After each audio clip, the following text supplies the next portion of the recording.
Una pizza come noi la chiamiamo a Napoli a ruota di carretto, a roticar. Tutti gli americani quando venivano a Napoli venivano a visitare la pizzeria Michele quasi come un museo, Certo. come un tempio. Oggi è il mio braccio destro ed è la persona che ha cominciato con me a portare l'acqua a tavola. Perché solo 2 aziende su 10 hanno successo, mentre le altre 8 chiudono nel giro di 5 anni? Stiamo per entrare in un locale molto particolare. Quale strategie mettono in pratica? Visto che, come sai, il marketing per me è una malattia. Come hanno rivoluzionato il loro mercato? Siamo i primi in Italia a fare questa cosa. Come sono sopravvissute ai periodi di crisi? Quali sono state le più grandi difficoltà in questi 10 anni e come le avete affrontate? In un'unica domanda: perché loro ce l'hanno fatta e come puoi prendere anche tu spunto dal loro successo? Siamo qui per rivelartelo. Benvenuto in una nuova puntata di Imprese, un vero documentario in cui raccontiamo tutti i retroscena delle aziende più interessanti, rivoluzionarie e virtuose. Poi un po' di backstage lo mettiamo. Le analizziamo su diversi piani: modello di business, management, marketing e vendite. A condurre ogni puntata c'è Manabi, Ci siamo? direttore del Dipartimento Video di Strategy News Agency, l'agenzia pubblicitaria specializzata in video per vendere. Se sei anche tu appassionato di business e marketing, se sei un imprenditore che cerca sempre nuovi spunti e strategie da applicare in azienda, allora iscriviti al canale e attiva la campanella per non perderti neanche un episodio. Eleviamo le tende. Torniamo alla puntata di oggi. Con questo fantastico Ape Car siamo appena arrivati in uno dei posti più iconici di Dubai, siamo a JBR e oggi andiamo a scoprire una delle pizze italiane più buone in questa città. Oggi parliamo di un'impresa storica, un'eccellenza italiana che sta esportando, ad oggi con 48 sedi nel mondo, uno dei prodotti più amati: la pizza! Stiamo parlando dell'antica pizzeria da Michele, marchio storico e vanto della città di Napoli. Oggi però non siamo qui a raccontare la sede storica di Napoli, ma siamo invece a Dubai a raccontare la storia di un suo franchisee, Stefano Giuliano.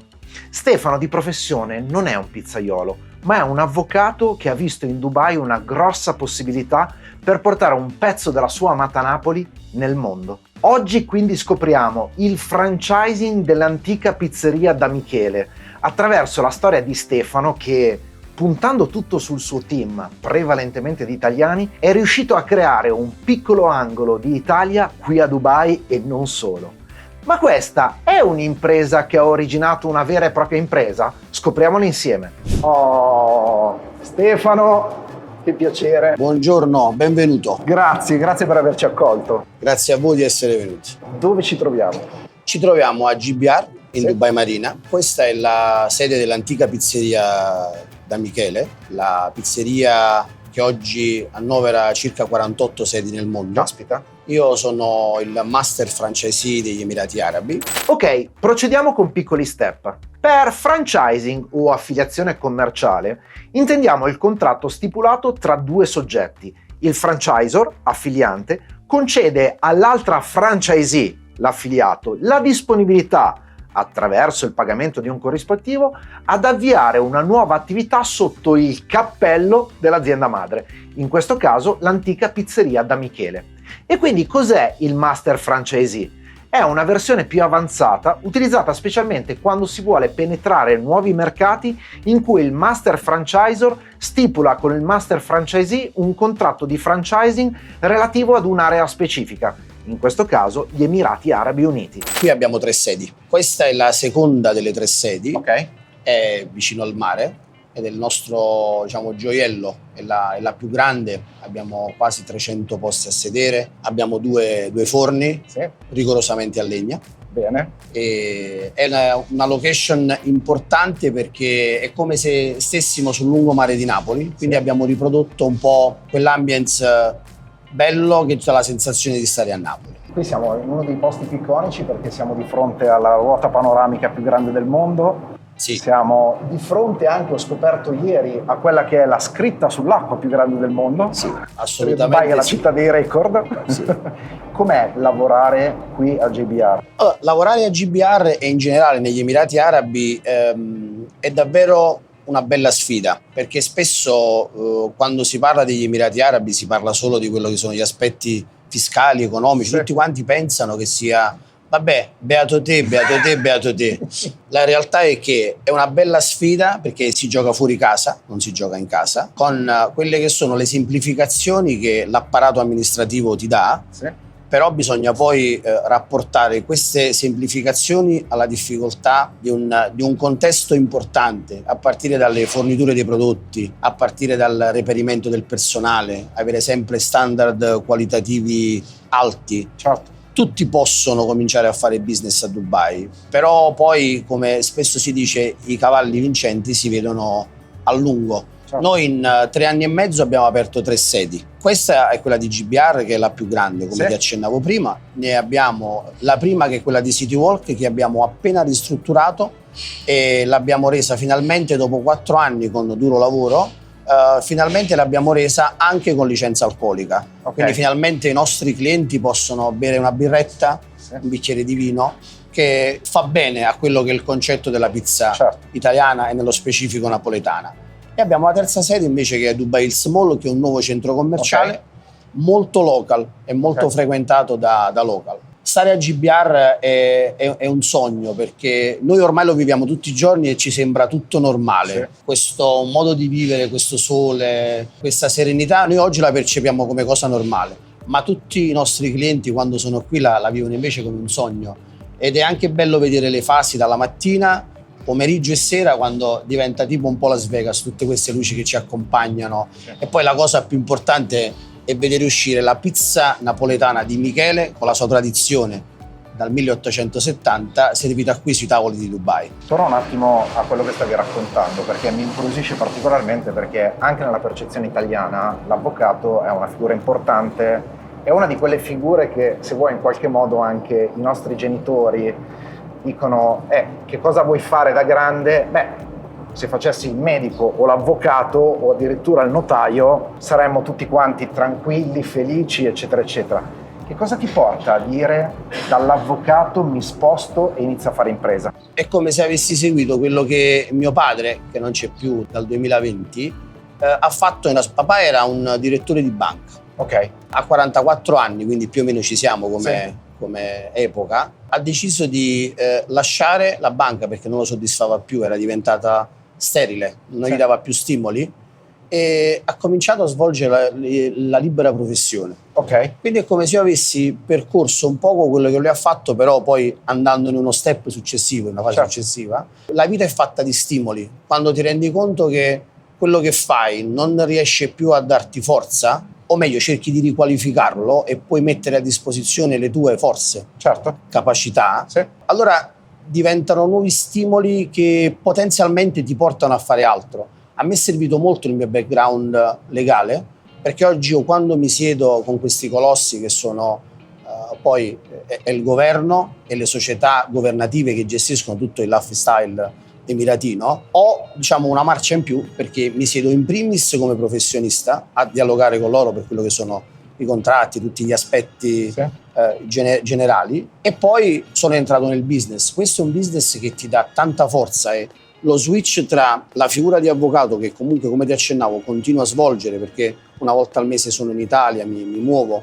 perché anche in Italia ho una sede dell'antica pizzeria da Michele a Milano, come in Spagna a Barcellona. Questo mi consente di essere sempre presente con tutti, ascoltare quelle che sono le esigenze delle persone, quindi non mi sono staccato completamente dal mio mondo, però ti posso dire che oggi è come se avessi cominciato la fase, la 2.0, cioè chi sta alla 4, la 5.0, io nel mio modesto orticello sono alla mia fase 2.0, che mi soddisfa tanto, perché mi piace vedere le persone contente, mi piace vedere le persone che possono assaggiare la napoletanità a Dubai, e questa è una cosa che a me rende proprio contento, ed è bello poter trasmettere questa cosa, perché sembra una stupidaggine, ma te lo dico proprio con la contentezza e penso che tu la possa percepire. Generalmente all'estero, quando si mangia italiano, si mangia il fake Italian. Non c'è niente di peggio di andare a mangiare all'estero in un ristorante italiano, ordinare con la speranza di mangiare un po' come a casa, per poi ritrovarti con dei piatti vergognosi, un po' come nel film di Checco Zalone. Ma il fake Italian è proprio questo, è quella terribile modalità di marketing in cui si prova a scimmiottare i piatti della nostra tradizione spacciandosi per un ristorante italiano al fine di attrarre più clienti. Non è sempre vero che, nonostante ci sia il nome ristorante italiano, tu riesca a mangiare al ristorante. Certo. Non ho la necessità di fare necessariamente il ristorante, però mi piace farlo così. E poi ti dirò la verità, il ristorante all'estero, non solo a Dubai, un po' in tutto il mondo, è un salotto dove tu puoi condividere con i tuoi amici, con anche quelli che non sono amici ma lo diventano, perché poi Certo. nel quotidiano ci sono clienti che vengono a mangiare tutti i giorni, neanche per il cibo in sé per sé, è perché per vivere quel momento di Napoli o d'Italia insieme, ed è una cosa bellissima. Senti, fra poco voglio approfondire un po' di più questi aspetti perché sono un incredibile curioso, ma visto che ci troviamo di fronte ai forni, qual è la storia di Michele e come arriva in qualche modo a sviluppare un franchising? Perché in Italia è una figura piuttosto iconica e, come dicevi prima, si narra che in qualche modo da Michele tu possa prendere o una margherita o una marinara e ti devi portare il bere da casa in qualche modo, e c'è file incredibili, eccetera eccetera. Come nasce questo mito dal 1800 e rotti e si espande a diventare un franchising internazionale? La verità è questa: Michele è per assurdo un concetto di una semplicità estrema. Sì. A volte oggi si cerca la particolarità, l'estremizzazione del prodotto perché tutti devono... Michele è successful perché è semplice. Sì. In realtà la pizza di Michele è una pizza, come noi la chiamiamo a Napoli, a ruota di carretto, a roticar, perché è talmente grande che fuoriesce dal piatto, Sì. quindi sembra la ruota che si mette al carro. Ok. E la semplicità e il successo di Michele è proprio questo: prodotti semplici che sono sempre gli stessi. Noi abbiamo gli stessi fornitori da sempre che utilizzava Michele. Michele fino al 2015 aveva una sede, la sede a Napoli. Infatti. Basta, alla famosa via Sersale, dove il famoso Michele Condurro ha dato origine a tutto. Siamo pieni di fotografie come Sì, quella, sì. dopo casomai Sì. la facciamo vedere ai nostri amici, dove c'era la semplicità con il famoso, noi chiamiamo il mantesino, l'apron, che dà la semplicità e la percezione che alla fine parliamo di acqua, farina e sale e un po' di lievito, Sì. che dà poi vita all'impasto di Michele. Considera che la nostra pallina è 340 grammi, generalmente le pizzerie a Napoli 270, 280, il format standard è quello, quindi noi già presentiamo al cliente una pizza che è 60 grammi in più rispetto a quella ordinaria e normale. Pensa che Michele ha vissuto per quasi 150 anni con un solo forno, quel forno, se potesse parlare penso che ne direbbe di tutti i colori. Loro durante il Covid, dove c'è stato per tutta la ristorazione un momento veramente difficile, hanno anche inserito un secondo forno, quindi il giovincello di casa, perché serviva solo ed esclusivamente per fare le pizze da sport. E oggi considera che Michele, come tu dicevi, ogni giorno fa circa 1500 pizze al giorno, e penso che sia una delle poche pizzerie, non a Napoli, al mondo, Sì. che fa quei numeri, e la fila è quasi di 2 ore. E probabilmente anche quello dà sapore a tutto il contesto. Poi abbiamo avuto la fortuna che Julia Roberts scelse la nostra pizzeria a Napoli come luogo dove girare il film Mangia Pregama, Eat Pray and Love, per cui da quel momento anche tutti gli americani, quando venivano a Napoli, venivano a visitare la pizzeria Michele quasi come un museo, Certo. come un tempio. E infatti Michele oggi è definito il tempio della pizza, dove le persone vengono perché non è solo la pizza in sé per sé. A Napoli esistono migliaia di pizzerie, ma Michele ti dà quella sensazione di essere un tempio. Quando entri dopo quell'ora e mezza, 2 ore di attesa, alla fine non è che sei nei ristoranti che puoi ordinare o puoi fare. Tovaglietta oggi, tovaglietta semplice, o Mariano Margherita, c'è la nastro azzurro o la Coca-Cola, 5 minuti e via. Quindi è tutta una sensazione, un'emozione che il cliente vive. E com'è lo switch di Michele da pizzeria singola a dire ok, adesso apriamo un franchising? Alessandro Condurro, insieme a Daniela, che all'epoca, quando è partito il progetto... Alessandro che è erede di Michele. Alessandro oggi è uno della famiglia Condurro, Ok. Alessandro Condurro. Lui rappresenta ed è il rappresentante legale della famiglia Ok. Condurro. Oggi lo è insieme a Francesco De Luca, che è il co-rappresentante legale. Loro hanno pensato che era giusto dare importanza a quella che oggi è definita la catena artigianale di pizza più importante al mondo. Infatti 50 Top Pizza per 2 anni consecutivi ha riconosciuto la pizzeria di Michele come la catena più importante al mondo artigianale. perché esiste Pizza Hut, esistono Certo. tutti questi fenomeni americani, Certo. Papa John's, Certo. ma come prodotto artigianale Michele vince sempre perché è quella che ha più sedi nel mondo ed è quella che cerca di rispettare al 100% tutta la filiera produttiva, dall'impasto fino all'utilizzo dei prodotti, come prodotto 101% artigianale. Che storia affascinante. Torniamo un attimo alla tua storia. Tu apri in che anno qui a Dubai? 2019, 5 luglio 2019. Quali sono le fasi più difficili nella tua storia in cui ti trasformi da avvocato a imprenditore aprendo la prima pizzeria? Ho rischiato di separarmi da mia moglie, lo dico ad alta voce, nel senso che veramente ho avuto un supporto psicologico altissimo da parte sua, perché inizialmente pensavo che fosse una passeggiata, ci vuole fare la pizzeria, ci mettiamo, apriamo, pizzeria, acqua, Come pensano farina. tanti, tra l'altro. Sì, perciò dico, facciamo, tanto la problematica qui è è capire il sistema giuridico come funziona, i costi dell'operazione in sé per sé, le fideiussioni che il governo giustamente chiede, perché qua molti arrivano improvvisati Certo.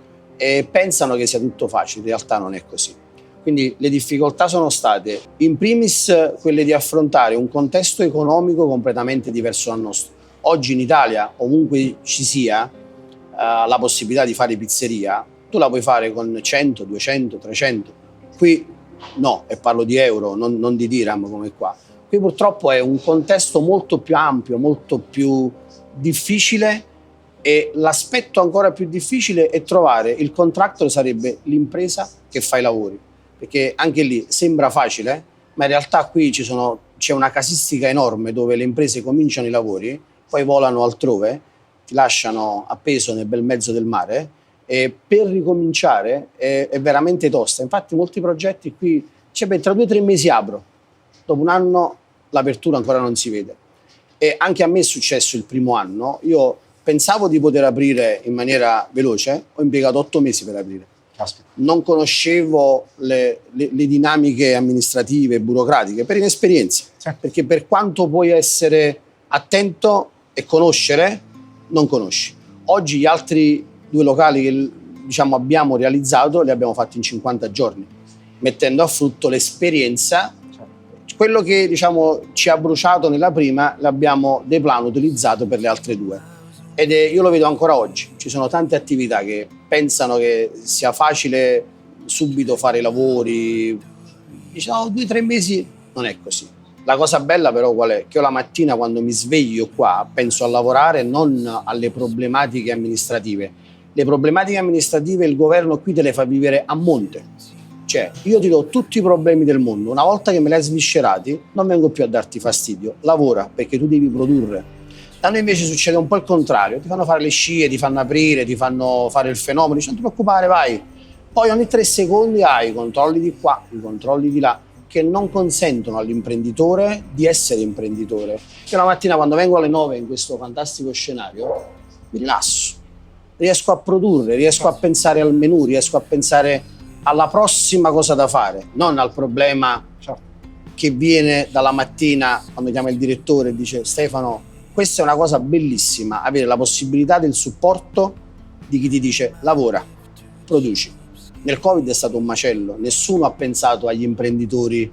Io ho dovuto pagare i canoni di locazione in Italia senza... il governo mi ha chiuso il ristorante, ha detto chiudi perché non puoi stare aperto.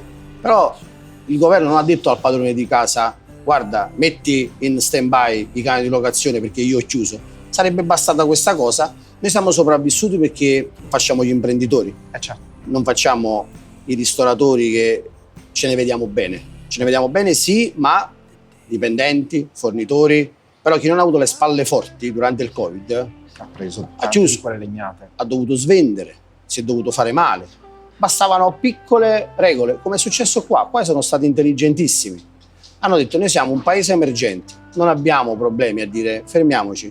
L'imprenditore se gli chiedo il fitto se ne va, chiude tutto. Certo. Hanno messo in hold i canoni di locazione, poi non ce l'hanno più chiesti. Sembra poco, ma assolutamente non lo è. Hanno aiutato l'imprenditore ad affrontare il momento difficile. Perché spesso le persone non fanno fatica a comprendere che nel momento in cui tu apri, cioè ogni giorno in cui tu apri, tu sei già a meno sostanzialmente, e per cui poi durante la giornata invece lavori per andare a più. C'è una cosa simpatica che io dico sempre a tutti quanti: dal primo del mese al 23-24 tu lavori per gli altri, dal 24 a fine mese forse stai lavorando in maniera lorda per te. Se sei più bravo e riesci a fare i numeri giusti, arrivi al 21 e dal 21 è tutto tuo. Poi c'è chi arriva al 28, c'è chi arriva al 30 e fa 0-0. Certo. Però è così, bisogna essere attenti. Poi si entra nella fase gestionale. Là ci mettiamo il nostro e cerchiamo di fare gli imprenditori con la I maiuscola. Torniamo sempre a quella fase. Tu passi da libero professionista come avvocato, eccetera, eccetera, a imprenditore. C'è uno degli elementi più complessi in assoluto nella vita dell'imprenditore, che sono le persone. Tu prima raccontavi di avere quasi 200 dipendenti qui Sì, a Dubai solamente, sì. quindi senza contare Milano No. e Barcellona, giusto? Qual è stato lo switch? Cioè, in che modo hai imparato? Hai sbattuto tanto la testa? Hai preso tanti spigoli in fronte? Ti sei formato, hai avuto un mentore? Com'è stato? La strada mi ha consentito di prendere una laurea in psicologia in diretta, nel senso che tutti i giorni io mi rendo conto di dover fare sedute e terapie a tutti i ragazzi singolarmente. È una cosa di cui vado fiero, che nessuno riesce a capire. Io conosco il nome di ogni singolo dipendente e tutti i giorni io saluto tutti i miei ragazzi e cerco di dedicare un po' di tempo ad ognuno di loro nel quotidiano, facendoli sentire importanti, parte del progetto, a partire dal lavapiatti, perché l'imprenditore deve capire una cosa, che molte volte i lavapiatti, i cleaner, quelli che puliscono, lavano, non vengono mai considerati come una squadra di pallone. E io, avendo giocato a pallone, anche se in maniera amatoriale, ho preso sempre spunto da quel mondo. Alla fine i leader in campo non sono quelli che vengono titolati, i leader sono quelli che vengono scelti dalla squadra come leader. Il capitano non deve avere la fascia perché il mister gliel'ha data. La soddisfazione più grande del leader in campo è quando i suoi compagni gli affidano la fascia, e quello è un riconoscimento che, se anche non sei il giocatore più forte della squadra, ma sei quello che riesce a tenere tutti quanti uniti e insieme, è fondamentale.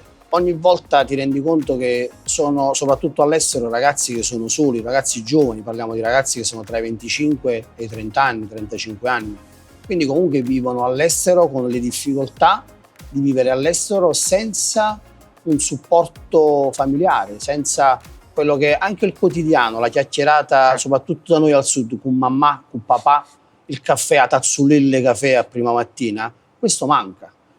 E allora io cerco, insieme a mia moglie e poi alle figure chiavi che mi danno una grande mano, di far sì che questo vuoto venga colmato dalla carezza. Io lo chiamo ogni tanto questo team building, di andare fuori con i ragazzi a rotazione con tutti quanti, cercare di prendere da loro quello che può non andare, quello che è la difficoltà del momento. Io ho esempi pratici in casa, c'è Angie, mi fa piacere menzionarla, che è appena passata, che oggi è il mio braccio destro ed è la persona che ha cominciato con me a portare l'acqua a tavola. Non aveva esperienza manageriale.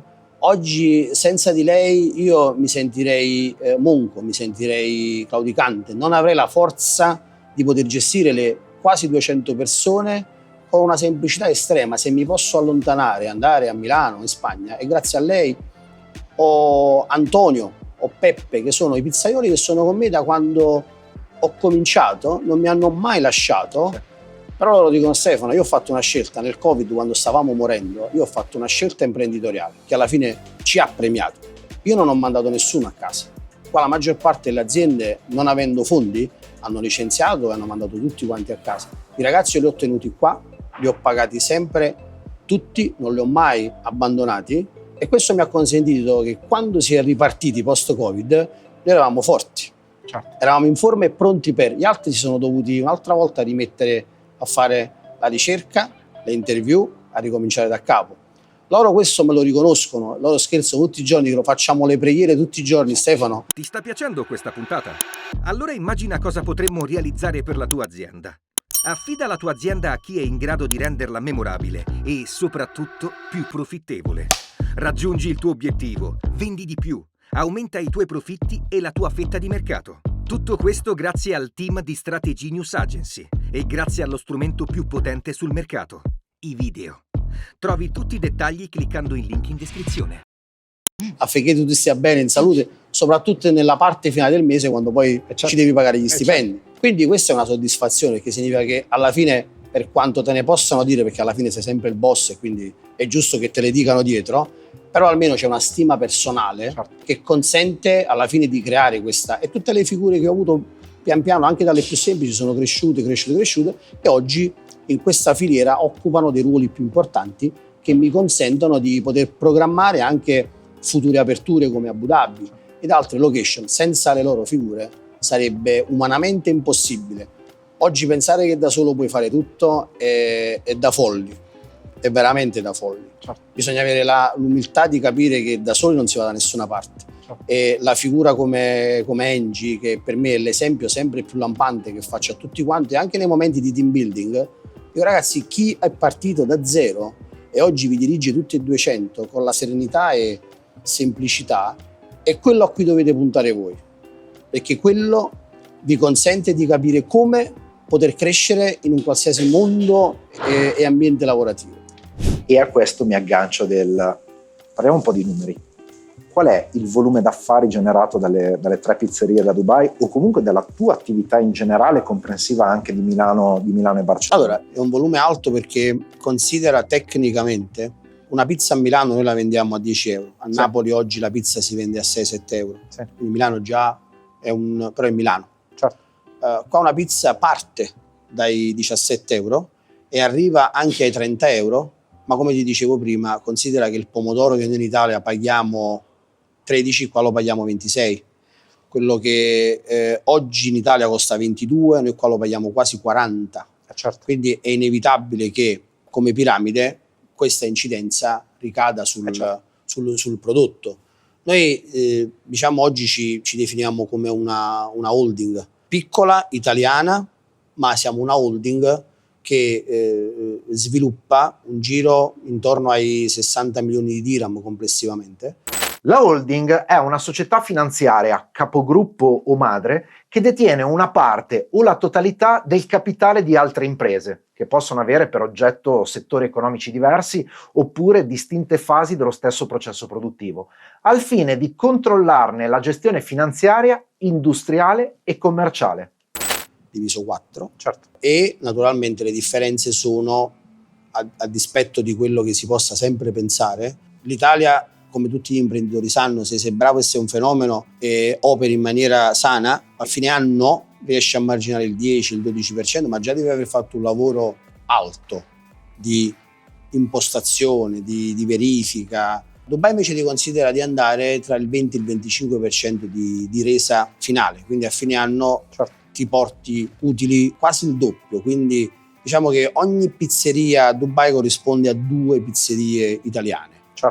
Aspetta, tra un istante arriviamo al consiglio che Stefano vuole dare a chiunque voglia fare impresa. Prima però è importante ricapitolare le lezioni che ci portiamo a casa dalla sua esperienza.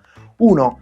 Fare azienda all'estero non è facile, devi conoscere tutto a menadito, altrimenti rischi addirittura di non aprire. Pensa che Stefano ci ha messo 8 mesi per aprire la sua prima sede. 2. Lo standard deve essere sempre rispettato, anche se ti costa. Quale pizzeria da Michele ci sarebbe stata se avessero scelto dei fornitori economici? Quali danni a lungo termine avrebbe potuto avere? Immensi. 3. Il team è, come in ogni puntata di imprese, la chiave per il successo. Se vuoi andare veloce, procedi da solo, ma se vuoi andare lontano, hai bisogno di persone fidate, di un team in grado di aiutarti a scalare. Ma ci sono tanti altri spunti e mi piacerebbe leggere nei commenti quelli che avete trovato più interessanti e magari quelli che applicherete da domani nelle vostre attività. Nel frattempo, mi raccomando, lasciate un like, iscrivetevi al canale e condividete questa puntata, perché settimana prossima andremo a scoprire la storia di un'azienda incredibile che ha creato un impero grazie all'uso geniale dei pixel. Sì, esatto, proprio i pixel che compongono lo schermo su cui stai guardando questo episodio. Possono comporre lo schermo di un telefono, di un televisore, un tablet o di un PC, oppure possono diventare dei muri infiniti per le più grandi multinazionali al mondo. Adidas, Enel, Michael Kors, Ikea, Zara, Volvo e molte altre. Tutto questo nella prossima puntata di Imprese. Ma ora torniamo al consiglio di Stefano e noi ci vediamo la settimana prossima. Aprire così tanti locali, gestire così tante persone, eccetera, eccetera, è complesso, inevitabilmente, ok? E per cui il fatto che tu oggi sia qui a parlarne e lo possa raccontare col sorriso sulle labbra significa che è un'attività di successo a tutti gli effetti. La domanda è: qual è il suggerimento che ti senti di dare a chi in qualche modo oggi si sta buttando nel fare impresa un po' come quando hai deciso tu, oppure che in qualche modo è un po' in sofferenza nell'impresa che sta gestendo? Io ritengo di essere stato audace nella scelta, ma molto fortunato nel percorso ad aver incontrato persone veramente valide. Probabilmente senza di loro oggi non sarei col sorriso, oggi sarei con le lacrime. Io sono la persona che arriva prima la mattina, se devo lavare a terra lavo a terra, pulisco, lavo, se c'è bisogno di qualsiasi cosa io la faccio e non me ne vergogno, perché pulire il tavolo o sparecchiare un tavolo, per farti un esempio pratico, per me è un vanto, perché sto rendendo un servizio al cliente che mi consente di crescere, certo, e di guardare a dopodomani. Quello che mi sento di dire un po' a chi si vuole affacciare a qualsiasi attività imprenditoriale è che fare impresa è un po' sognare con la propria vita, e sognare aiuta, perché molti di noi siamo sempre incapsulati in qualcosa che non ci rende contenti,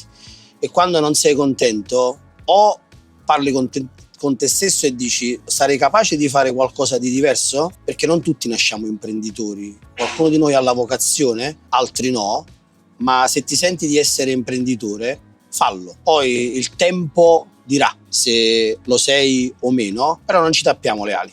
Stefano, è stata una bellissima chiacchierata, io ti ringrazio tantissimo. Grazie a te. E in bocca al lupo per le prossime aperture, gli sviluppi, eccetera, eccetera. Spero di rivederci da qualche anno per parlare di altro, altri progetti e di altre cose. Molto volentieri. Grazie mille. Accetto questo invito. Oh, una pizza ce la fai assaggiare. Allora, lascio il regista, questo è importante. Allora, una cosa, sta rete, una volta che tossisce, agitto pure. Ma come si fa? Questo è il back. L'ho fatto una perché è una che ancora non sa la differenza da lasciare rimanere. Ho rimasto le chiavi sul tavolo. Ma come si fa? Io dovrei fare un po' di selezione all'ingresso. No, ma sai com'è la scena? Io mi sono girato, no? Una delle pizzerie italiane migliori di Dubai, rifacciamola. Siamo in uno dei posti. Dicevo cose serie, belle, romantiche per i vattecati, non so. Questa è la parte più bella, il resto lo metti.